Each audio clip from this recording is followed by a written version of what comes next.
Bienvenidos. Hoy vamos a sumergirnos en una historia que se esconde a plena vista. En el mundo de la nutrición. Es la historia de una vitamina que la verdad casi todos creemos conocer, la vitamina B9. Pero resulta que detrás de ese nombre se oculta una complejidad fascinante, una que de verdad podría cambiar la forma en que vemos nuestra propia salud, pero a un nivel mucho más profundo, a un nivel genético. A primera vista, la pregunta parece de lo más sencilla, ¿no? Una vitamina es una vitamina.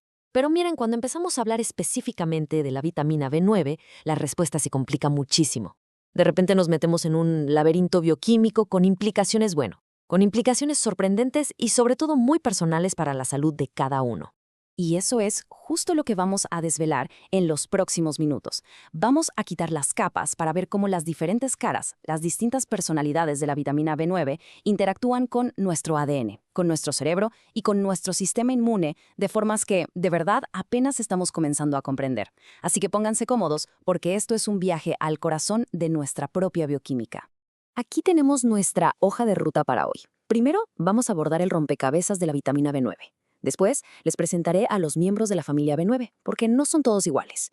Luego, nos meteremos de lleno en la conexión genética del gen MTHFR, que es clave en todo esto. De ahí, saltaremos a ver sus implicaciones en temas tan importantes como el autismo y la salud de la tiroides. Ya al final, vamos a juntar todas las piezas para entender cómo podemos navegar este mundo tan complejo. A ver, para la mayoría de la gente, la historia de la vitamina B9 es bastante corta. Ácido fólico. Lo escuchamos todo el tiempo, sobre todo en el embarazo. Pero ¿saben qué? Esta es solo la portada de un libro muchísimo más grande y complejo. Así que hoy vamos a abrir ese libro y leer juntos los capítulos que casi nadie conoce. Para poder entender a la B9, primero tenemos que hablar de un proceso biológico que es, digamos, como el sistema operativo de nuestro cuerpo, la metilación. Imaginen que dentro de nuestras células hay miles de millones de interruptores de luz. La metilación es básicamente el proceso que decide qué interruptores se encienden y cuáles se apagan. Que necesitamos producir más serotonina para sentirnos bien, la metilación lo regula. Que necesitamos apagar un gen que podría estar causando problemas, la metilación se encarga. Es un proceso pero tan fundamental que influye en todo, desde cómo se repara nuestro ADN hasta cómo eliminamos toxinas del cuerpo. Y adivinen qué, el folato, o sea la vitamina B9, es el combustible principal para que este motor funcione. Y aquí tenemos el mapa de ese sistema de metro. No se asusten por el diagrama, es más fácil de lo que parece. A la izquierda vemos dos entradas principales, el folato, que viene de la dieta, de las verduras de hoja verde, por ejemplo, y el ácido fólico sintético, el que está en los suplementos. Ambos quieren llegar al mismo destino, que está en el centro, la metilación. Pero fíjense bien en las rutas, no son iguales. Requieren diferentes transbordos, pasan por estaciones con nombres como DHFR y MTHFR. Y como vamos a ver, la ruta del ácido fólico sintético es mucho, pero mucho más lenta y suele tener más tráfico que la del folato natural. Y para algunas personas, genéticamente, estas estaciones de transbordo funcionan a cámara lenta, lo que crea un verdadero caos en todo el sistema. Muy bien, ya que entendemos el mapa, es hora de conocer a los pasajeros, las diferentes formas de la vitamina B9.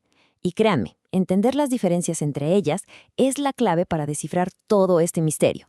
Primero, el más famoso de todos, el ácido fólico. Este es el que le añaden a los cereales, al pan, pero aquí viene el dato crucial. Es una molécula sintética. Nuestro cuerpo no la reconoce así como así, no puede usarla directamente.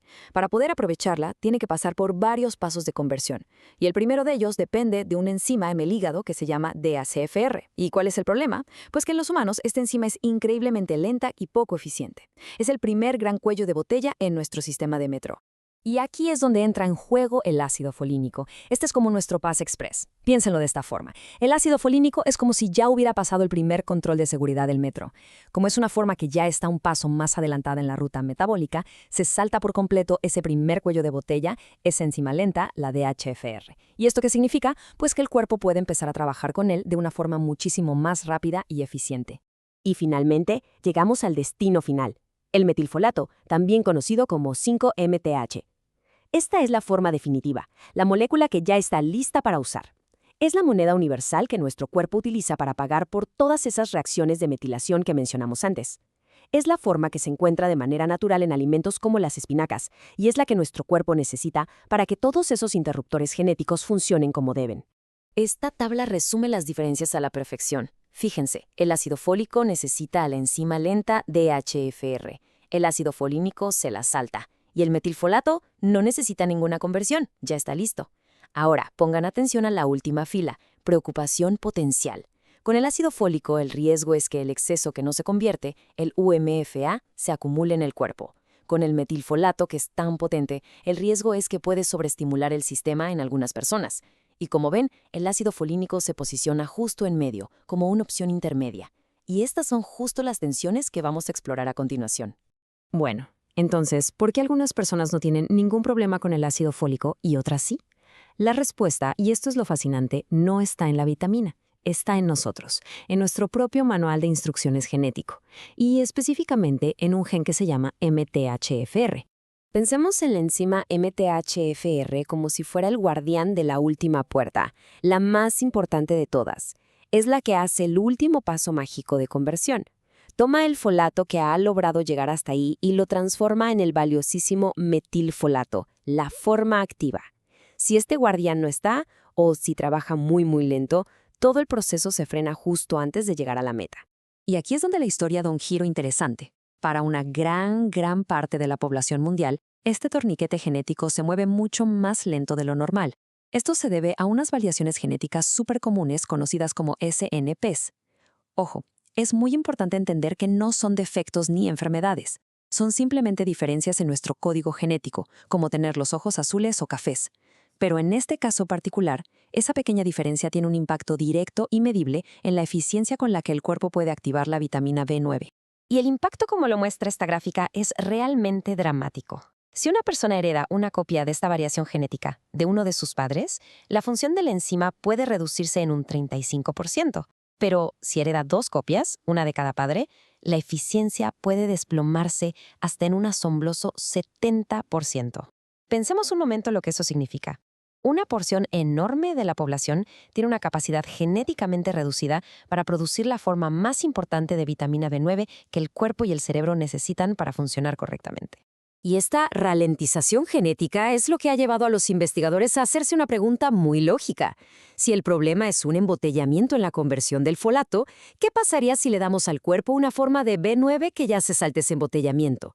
¿Podría esto tener algún impacto en condiciones neurológicas complejas como el trastorno del espectro autista, donde sabemos que la salud cerebral es absolutamente primordial?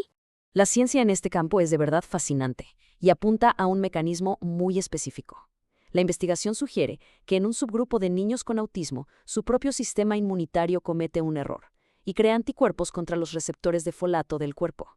Es como si el cuerpo estuviera bloqueando sus propias puertas de entrada para la vitamina B9. Esto, a su vez, puede provocar una deficiencia de folato específicamente en el cerebro, incluso si los niveles en la sangre parecen estar normales. Y es justo aquí donde se está estudiando si el ácido folínico, al poder usar una ruta de entrada diferente al cerebro, podría ser la llave para evitar este bloqueo. Y la evidencia sigue creciendo. Un metaanálisis reciente, que es básicamente un estudio que analiza otros estudios, combinó los datos de 2 ensayos clínicos y llegó a este resultado. Ese valor P de 0.02 es el lenguaje de los científicos para decir que es muy poco probable que las mejoras que se vieron fueran producto de la casualidad. Indica que el ácido folínico tuvo un efecto real y medible en la reducción de los síntomas. Veamos los datos de uno de esos ensayos. Fue un estudio doble ciego, que es el estándar de oro en la investigación. Y la diferencia fue bastante clara. Los niños que recibieron ácido folínico mostraron una mejora significativamente mayor en la escala de calificación del autismo infantil en comparación con los que recibieron un placebo. Pero aquí viene el dato más revelador de todos.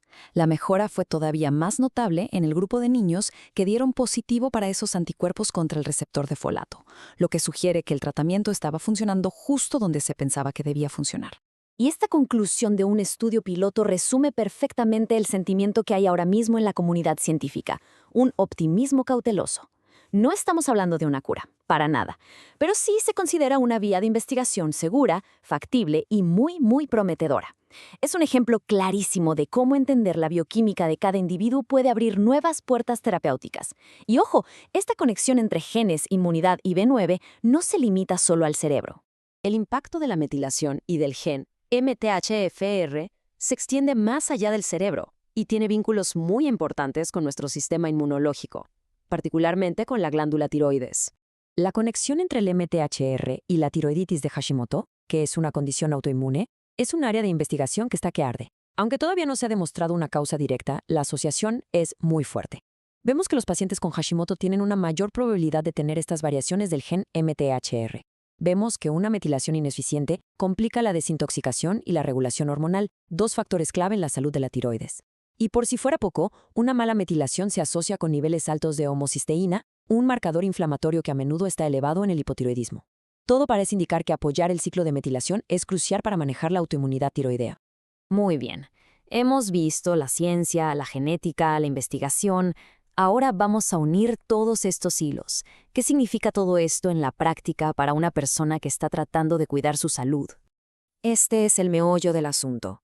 Imaginemos una autopista de 3 carriles, que sería la enzima DHFR. Ahora, imaginemos que 1.000.000 de coches de ácido fólico intenten entrar todos al mismo tiempo. ¿Qué pasa? La autopista se satura al instante. Se crea un embotellamiento monumental.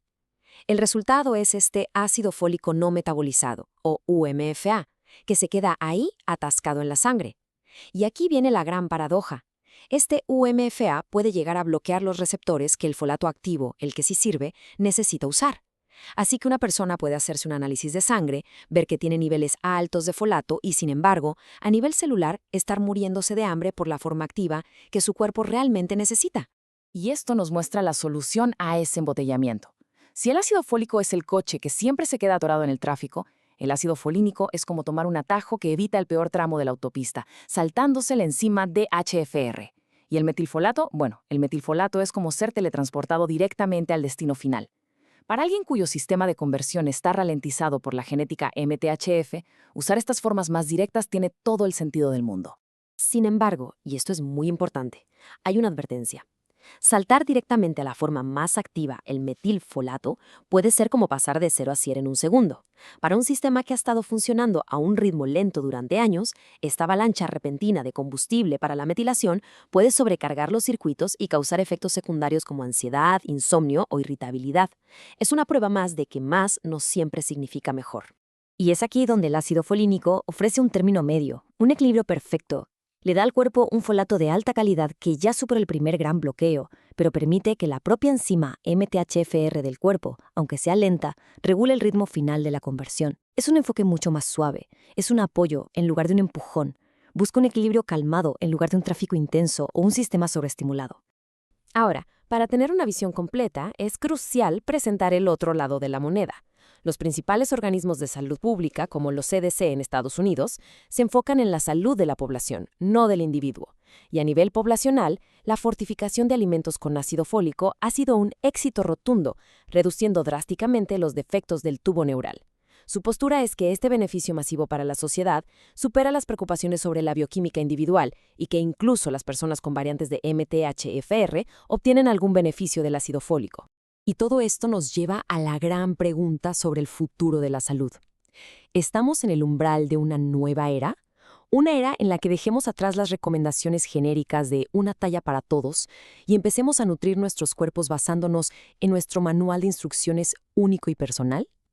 La compleja y fascinante historia de la vitamina B9 sugiere que ese futuro no solo es posible, sino que ya está empezando a hacerse realidad.